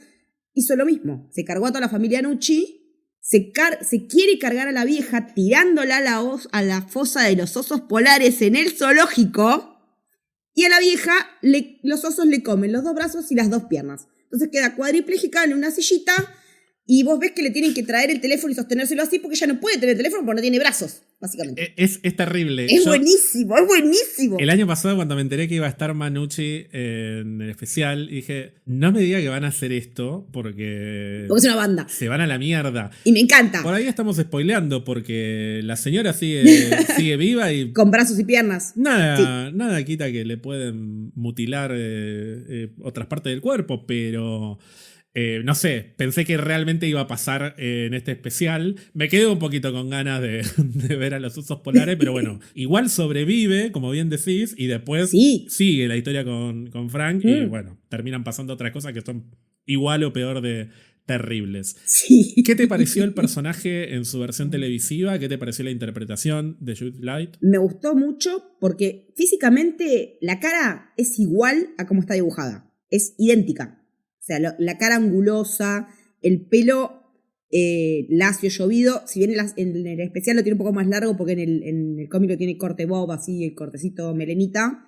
Pero visualmente está igual. Perdón, tiene 77 años Judith Light. Nah. Para mí tenía 60 como mucho. Que las cirugías muy bien hechas, boludo. Están muy bien. Mucho colágeno. Mucho colágeno, sí. Las motivaciones básicamente son las mismas. Querer vengar a su familia, a la cual Frank se cargó uno por uno. A uno lo tiró del Empire State, al otro no me acuerdo qué le hizo, pero bueno, hay un montón de escenas. Extrañamente, no sé por qué, pero en ese cómic hay varias escenas de pelea en las que se remolean con inodoros también, para agregar a la bizarrés de todo esto, pero eso es Garth Ennis para todos. Y si cualquiera que haya visto o leído Preacher también lo conoce, lo sabe si no leyó este cómic. Así que la motivación es la misma, vengar a su familia. En el cómic no hay tanto trasfondo de por qué a cada uno. Acá me gustó que dijeron que el marido, por esto, más allá de tener que ver con la muerte de Frank, acá le dieron un sentido de que el marido era un mafioso. Uno de los hijos era potencial pedófilo. Otro, como que cada uno tenía un porqué además de la cuestión Frank, que en el cómic no está, y me suma que le den eso, porque también le da más dimensiones a decir, realmente está sacándose de encima gente que es una mierda. Entonces, que sean esa calaña de gente ayuda a que vos digas, bueno, el Punisher, además de vengarse, está sacando escoria de las calles. Y ella no lo puede ver porque ella está básicamente, es parte de esa familia, es lo que ella crió, es lo que ella eligió para casarse, por más que la cagaban como de arriba a un pino, por más que también le dan el componente de que uno de ellos era padre, cuando ella dice, ver a tus hijos tener frutos, que es, ahí sí dije, Fran, le sacaste el padre a un nene, como que lo pensé también por ese lado, digo, me gustó que fueran por varios lugares más complejos incluso que el cómic, porque el cómic es bastante lineal, no tiene cuestiones morales y éticas planteadas desde ningún punto de vista, por lo menos a simple vista, o que yo haya podido captar. Entonces creo que la traslación que hicieron en la adaptación está buena y me gusta que ella vaya y redoble la apuesta y le diga, te mando a todos estos tipos. En realidad en el cómic manda a buscar a un tipo que se llama el ruso, porque se llama el ruso, que es un mono gigante, que de alguna manera tiene un paralelo con el pelado al que lo termina clavando las lapiceras. Tiene paralelos con ese ruso, que también es uno de los que caga a inodorazos a Frank en un momento. Frank está al borde de la muerte en el cómic, cosa que acá no vimos por las acciones de llevar a cabo esta venganza contra los Nucci, qué sé yo. No, pero está al borde de la muerte por otros motivos. Claro, lo llevan al borde de la muerte, pero no por la venganza de Manucci, sino por su propia instinto autodestructivo. Entonces, lo llevaron al mismo lugar, pero no, o sea, no lo vemos cagado a tiros como lo vemos en el cómic, sino que lo vemos cagado a tiros mentalmente, que es distinto. Y creo que es muy fuerte cuando él agarra el cuchillo se hace la cruz sobre el símbolo de los Marines. Parece que a nivel simbólico eso pesa un montón, pero no está direccionado directamente a la venganza, que eso viene mucho después. Dicho esto, yo en el rol de Manucci hubiera hecho lo mismo. O sea, porque básicamente está haciendo lo mismo que hizo Frank. Sí, porque además ella parece ser relativamente inocente en todo este entramado de violencia. Y por algo no la mató. Claro, si no le hubiera pegado un tiro en el medio de las cejas después de matarlo al hijo tan querido y despreciable ese. Entonces, que ella tome las riendas de una venganza que es relativamente similar, digo relativamente y con muchas comillas y hasta rebuscadamente similar a la de Frank, porque no deja de ser igual una cómplice de criminales y obviamente es un personaje con mucha oscuridad. Me parece que está bueno como excusa para que el personaje tome una decisión, porque cuando tiene que tomar esa decisión de o ir a matar a Manucci simplemente por un tema de retribución, o ir a salvar a la nena, que además la tiene vinculada mentalmente a su hija, ese microsegundo en el que tiene que accionar es el que para mí termina de marcar una transformación como personaje, porque es más importante salvar una vida, proteger una vida, que seguir propagando indefinidamente la retribución personal, lo cual no significa que después no vaya a seguir matando gente, pero con un sentido, con un propósito que no tenga que ver exclusivamente con su motivación y con su propio deseo de tapar tanto dolor y tanta tragedia con más muerte. Y me gusta también que Manucci vaya y le diga en la cara, va a venir toda esta gente y te va a matar, que uno podría decir, bueno, ¿para qué se lo dijo? Si le quitó el factor sorpresa. No, porque ella quiere ir y ver su cara. Ella se moría de ganas de escupirle la jeta como le escupió. Lo necesitaba. Era algo que ella necesitaba hacer. Necesitaba enfrentar al asesino de su familia y lo hizo. Me parece que fue una movida arriesgada, lógica, si se piensa desde el punto de decir, contra todo Little Sicily no va a poder, porque desde la lógica no se puede. Pero bueno, después pasa lo que pasa. Pero me parece que está muy bien llevado el planteo de ella y cómo lo ejerce. Me parece que es muy inteligente que lo hayan decidido por ese lado y que haya un careo previo a la tormenta. Me parece que fue una antesala muy piola para servir lo que viene después. Como la entrada para un plato principal que termina siendo lo que termina siendo. Bueno, y el hecho de que el personaje de Manucci quede vivo y se vaya con ese guardaespaldas, esa especie de guardaespaldas que es Barry, que entre paréntesis se especulaba un poco con que este Barry podía ser Barracuda, que es otro villano de Punisher de los cómics. Creo que también es del run de Garth Ennis, aunque me parece que no aparece en Welcome Back Frank. Pero me parece que el hecho de que se vaya Manucci con este Barry deja abierta la posibilidad no solo de que vuelva Manucci, sino que además vuelva Barry y que sea efectivamente Barracuda, porque me parece mucha casualidad que se llame Barry. La pregunta es, ¿en qué circunstancia? ¿En Daredevil? ¿En otro producto de Punisher? Eso se puede especular, pero lo más importante me parece que es que, como venimos diciendo, Punisher termina el episodio convertido en un personaje evolucionado, transformado, con un propósito. No me terminó de gustar sinceramente la escena de la nena que le da la rosa, porque me parece que fue tan violenta la secuencia de la panadería y fue tan visceral además la desesperación de la madre protegiendo a su hija y la nena llorando sin parar, Que la nena de repente diga, espera, y vaya y busque la flor y le dé un abracito, me pareció como, ese sí que fue un momento como demasiado subrayado. O sea, yo dije que no había cosas demasiado explícitas a nivel mensaje, pero esto sí que me pareció subrayado. Está bien, después me gustó que simbólicamente él le lleve la flor a la hija y que le pida disculpas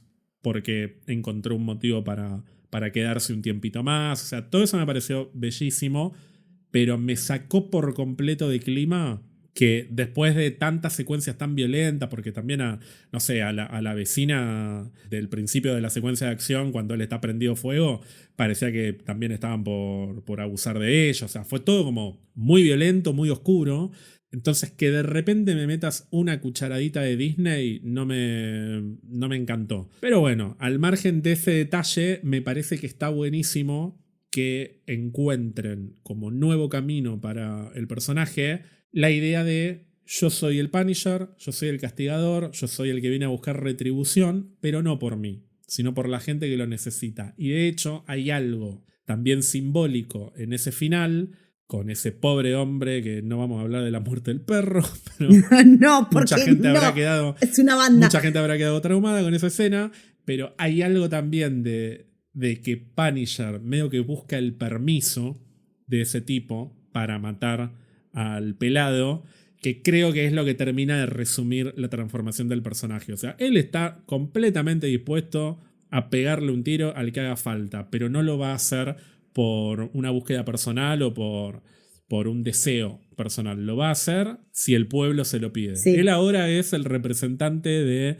los deseos del pueblo. People's Punisher. Es el Punisher del pueblo, efectivamente. El Punisher peronista. Sí. El Cuca Punisher. Lo pensaba también en los términos de cómo esto se enlaza con el cómic, que él, en donde está hospedado, en el lugar en el que está escondido, bajo el nombre de John Smith, tiene 3 vecinos, que son un hombre muy gordo, una vecina que tiene un problema como de ansiedad y que no tiene un mango, y un pibe que está lleno de tatuajes y de piercings en la cara, que en un momento la gente de Manucci descubre dónde está él viviendo, igual que en este lugar, un complejo de viviendas, como un lugar medio marginal, y van y se la agarran contra los vecinos, y él después decide vengarse por lo que le hicieron a los vecinos también, y quiere protegerlos también. Y agarra un dinero que era, no sé si el de la recompensa o algo así, lo reparte en 3 y se los deja a los 3 vecinos. Entonces hay más gente que a él le importa más allá de la venganza personal. Entonces creo que supieron traducir muy bien esa motivación o esos personajes de contexto, si se quiere, en esta familia de la panadería. Me encantó porque está Bubbles de The Wire, me encanta verlo cada vez que aparece. Sí, André Arroyo. Sí. O sea, todo lo que tiene que ver en relación a lo que es adaptar cuestiones del cómic me parece que está muy bien logrado, y en este caso ponerlo en estos personajes de la familia versus los personajes que son los vecinos en el cómic está bueno, porque habla de que él en este punto ya no está más tan ido que no puede registrar, sino que en este momento está registrando que esa familia está a punto de ser masacrada, con una nena que le recuerda a la hija y toda la bola. Y está bueno que lo lleven a ese territorio, para este renacer que estábamos hablando hoy. Porque habla de que ya no es más todo esto que veníamos diciendo, de la venganza, el escapar de sí mismo.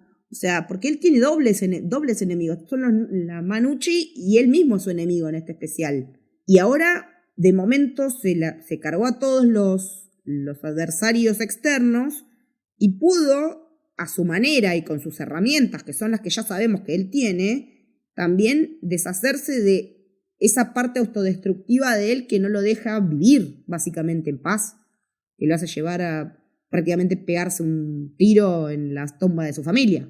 O sea, creo que es muy claro el mensaje sin ser, más allá de lo de la rosita y toda la bola, es muy claro el mensaje de en qué lugar nos dejan a este Frank parado de cara a futuro.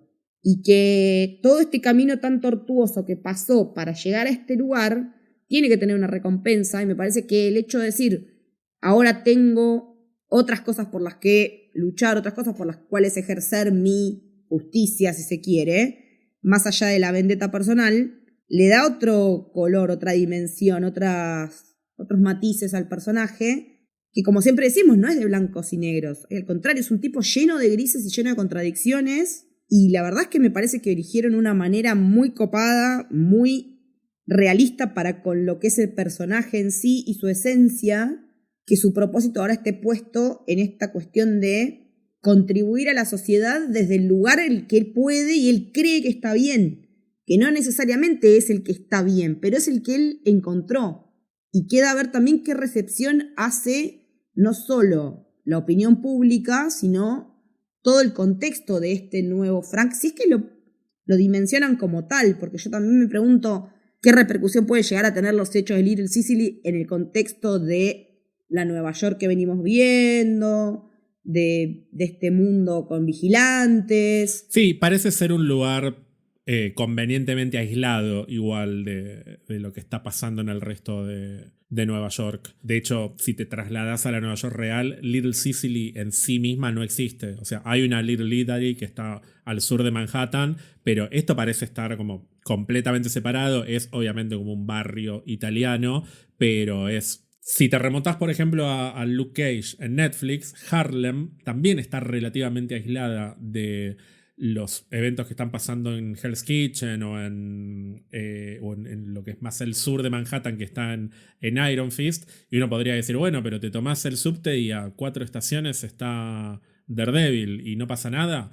No es que no pasa nada, sino que tiene su propia lógica ese barrio y uno puede llegar a entender que algunos eventos como que no cruzan No cruza la General Paz. ciertas calles porque también hay connivencia policial y un montón de cosas que, bueno, obviamente en una serie como Luke Cage están un poco más desarrolladas. Acá tenés 45 minutos nada más como para explicarlo. Pero bueno, puedo llegar a entender que Little Sicily esté lo suficientemente aislada del resto de los eventos de Daredevil, pero al margen de eso... El personaje ahora tiene una motivación completamente diferente a la que tenía al principio del especial, que es interesante pensar cómo puede llegar a funcionar dentro de la lógica de, por ejemplo, Daredevil Born Again. O, hablando de un futuro más inmediato, de la película en la que va a estar en julio. Eso ni hablar, o sea, si ya pensamos en el futuro inmediato de Frank Castle, sabemos que en Spider-Man Brand New Day va a tener que interactuar con el personaje...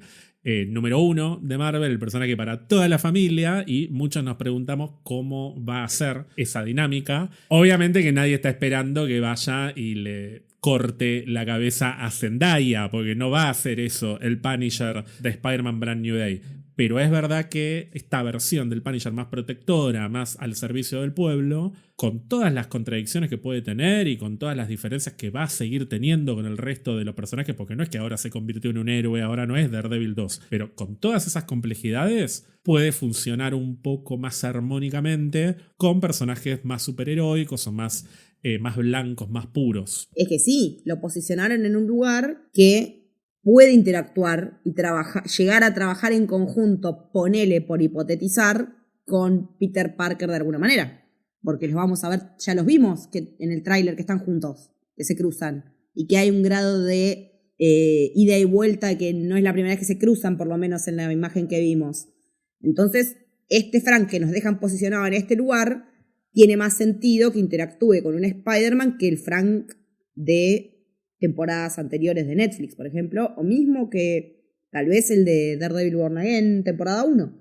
¿Es parte del personaje verlo matar gente? Sí, obvio. Pero no necesitamos verlo descogotar a uno con una Vic para saber que es capaz de hacerlo. Ya sabemos que es capaz de hacerlo. No, y hay que ser ingenuo si vas a Spider-Man esperando ver eso de Punisher. Claro, o sea, no. Si vas a ver una película de Spider-Man, anda a verla por Spider-Man, no por Hulk ni por Punisher. Obviamente que está bueno verlo, pero Punisher tiene que ser Punisher con todas las letras en sus propios productos o en los productos que tengan que ver más con él. Acá tiene que tener sentido su participación y tiene que ser coherente, pero no es necesario tener una secuencia de Punisher asesinando gente por el solo hecho de verlo hacerlo. Y me parece que no es necesario porque lo acabamos de ver durante 20 minutos haciendo eso sin parar. Al margen de Spider-Man igual, esto es mi opinión, pero yo siento que es evidente que Jon Bernthal está apostando a que haya más Punisher, y por eso decía al principio que no sé si inicialmente la idea de contar esta historia habrá sido un especial. Por ahí él quería contar una película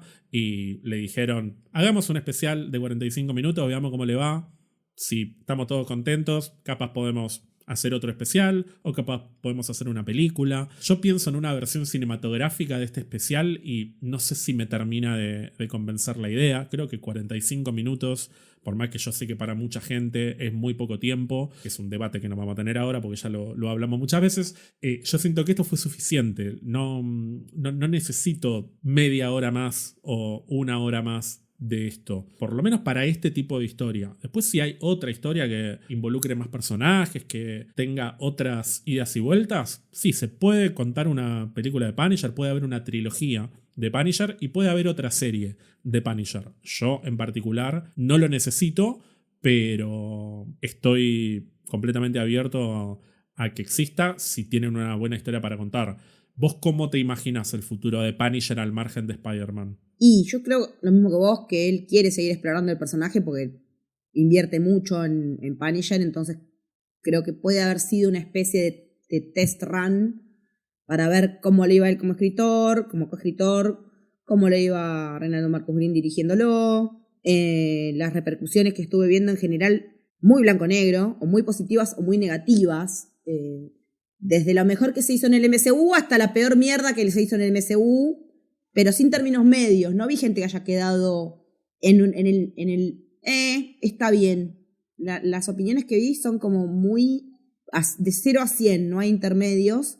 Y yo creo que hay lugar para explorar más, porque él tiene ganas de explorar más, porque la verdad es que a nivel crítica en las páginas de Rotten Tomatoes y todo eso también le está yendo muy bien. Pero yo creo que hay mucho público que quiere ver más del Punisher. Yo sí sé que hay más historias que se pueden contar que están buenas, pero también soy consciente de que el MCU hoy por hoy está con muchos personajes en danza dando vuelta, que se viene un reseteo dentro de poco, y también quiero ver cómo queda parado el personaje ante esa perspectiva del panorama general. Me gustaría ver más, sí, no sé hasta dónde hay espacio para seguir explorándolo.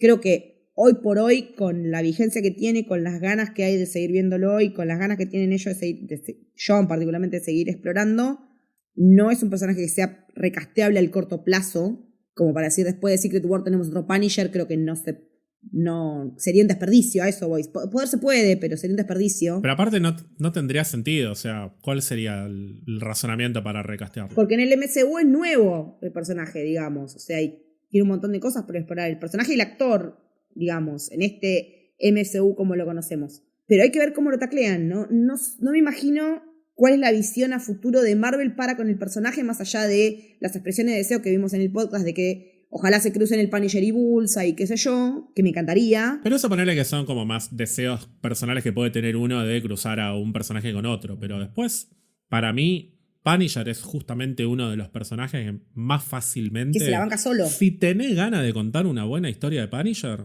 y tenés los recursos como para hacerlo, recursos humanos y recursos no humanos, como plata y demás, plata, básicamente, sí. Para mí pueden hacer lo que tengan ganas. Pueden hacer una película, pueden hacer una serie, pueden hacer más especiales. Vos me decís a mí una serie de Punisher, no me dan ganas de ver una serie de Punisher, pero me parece totalmente realizable. No, es que una serie es lo que menos ganas tengo de ver. Yo al personaje lo disfruto en dosis muy moderadas. Una peliculita, un especialcito, una participación en una serie.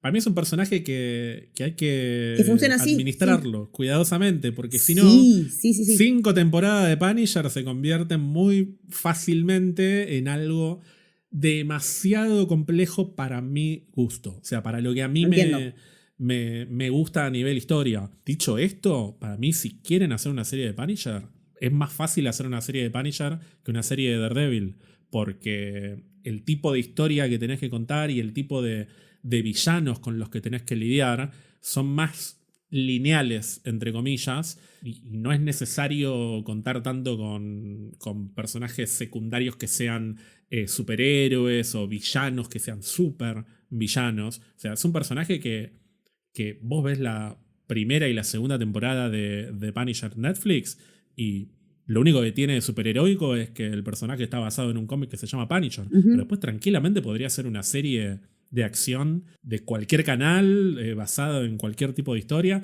y no por nada es un personaje que ya en ese momento no era considerado oficialmente como parte de los Defenders. Es un personaje aledaño Y creo que si tienen ganas de hacer una serie o una película o lo que quieran, lo pueden hacer. Es simplemente cuestión de tomar la decisión. De que decidan si les conviene o no a nivel audiencia y a nivel también retribución. Yo siento que es un personaje que tranquilamente se banca un estreno cinematográfico, si quieran. Sí. Obviamente no para juntar $2.000 millones como una película de Avengers, pero que no. Bien ejecutada, una película de Punisher puede convocar mucha gente. Sí, porque apela a muchos públicos diferentes. Y de nuevo, no les tiene que importar el Doctor Doom, ni nada de lo que esté pasando, ni los X-Men. No, nada del multiverso, ni una mierda, no. Tranquilamente funciona encapsulado. Él existe en su universo propio y en el universo de Daredevil, y después sí puede interactuar con más personajes, pero tranquilamente lo puedes mantener al margen de todo ese ruido, si se quiere, del quilombo general del MCU, bien entendido, ¿no?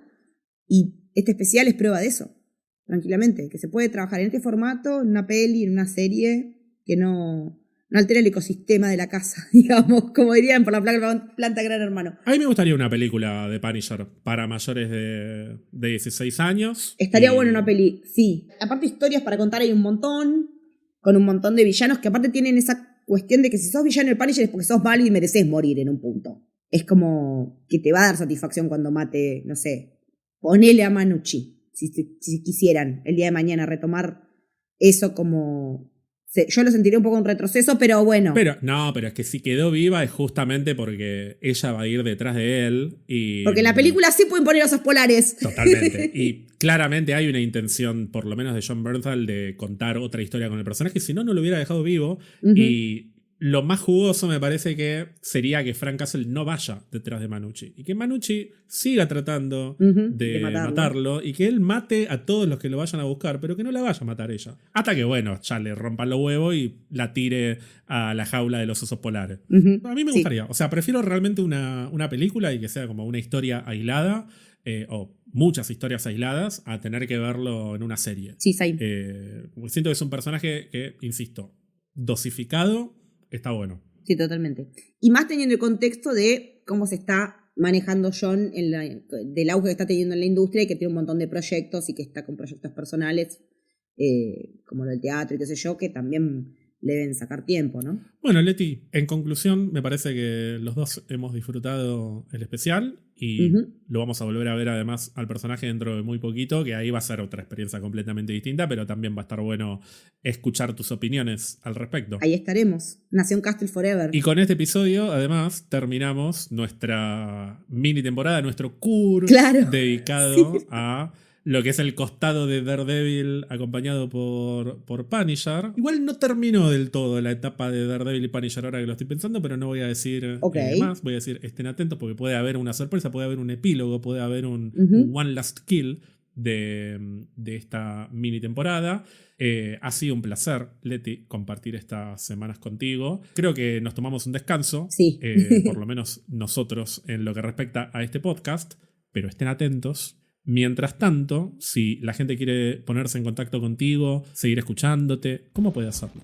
Me pueden escuchar en El Camino del Héroe, un podcast de nuestra casa Héroe, en el que hablamos de básicamente de todo, cine, series, anime, y probablemente incursionemos en otras cosas en breve que todavía no están terminadas de cocinar, pero están ahí. Y me pueden seguir en redes como Leticia-Haleren, donde sea. Me está gustando muchos threads últimamente. ¿A vos, Ger? A mí me pueden encontrar en @ger_alonso_ y mucha gente te saludó por tu cumpleaños, Leti. Ha sido probablemente uno de los cumpleaños más exitosos de Pizza Birra Marvel. La verdad, sí, agradecidísima para todos. Sí, muy agradecida porque me saludaron por todos lados, así que pasó un cumple súper lindo. Me encantó grabar en mi cumpleaños también, qué decirte. Y a mí me encantó compartir estos episodios contigo, Leti, y nos volveremos a escuchar dentro de muy prontito. Esto ha terminado. Este fue el One Last Kill. Chao.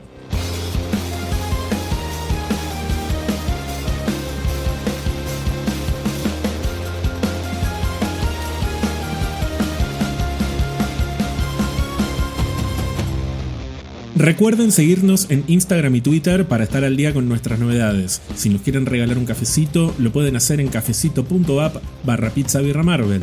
También pueden unirse a nuestra comunidad de Discord entrando a pizzabirramarvel.com.